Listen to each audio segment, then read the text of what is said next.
Borsad town police station વિસ્તારમાંથી જુગાર રમતા 11 ઈસમોને પકડી જુગારના ગણનાપાત્ર કેસને શોધી કાઢવામાં એલસીબી આણંદની ટીમને સફળતા મળી છે।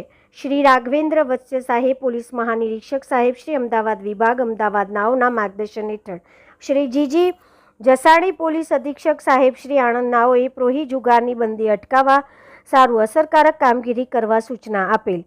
જે અન્વયે શ્રી આર.એમ. Chauhan, police sub inspector LCB તથા શ્રી આઈ.જે. રાણા, પોલીસ સબ ઇન્સ્પેક્ટર એલસીબીના કર્મચારીની અલગ અલગ ટીમો બનાવી આજરોજ એલસીબી સ્ટાફના માણસો પેટ્રોલિંગમાં હતા તે દરમિયાન પોલીસ કોન્સ્ટેબલ તૌસીફ અહેમદ, આબિદ હુસેન નાઓની હકીકત મળેલ કે બોરસદ મદીનાનગર રેલવે ફાટક પાસે રહેતા બેતુલ્લા ખાન ઉર્ફે બેલીમ ઇનાયત ખાન પઠાણ નાઓએ પોતાના ઘર આગળ ખુલ્લી જગ્યામાં કેટલાક ઈસમો ભેગા કરીને પત્તા પાનાના હારજીતનો જુગાર રમાડે છે અને હાલમાં સદરી જગ્યાએ જુગારીની પ્રવૃત્તિ ચાલુમાં છે। જે આધારે બાતમીવાળી જગ્યાએ સ્ટાફના માણસોએ રેડ કરતા પત્તા પાનાના હારજીતનો જુગાર રમતા 11 ઈસમોને કુલ કિંમત ₹21,800ની રોકડ રકમ તથા અન્ય મુદ્દામાલ સાથે પકડી પાડી પકડાયેલા ઈસમ વિરુદ્ધ જુગાર ધારા હેઠળ બોરસદ ટાઉન પોલીસ સ્ટેશન ખાતે કાયદેસરની કાર્યવાહી કરવામાં આવેલ છે।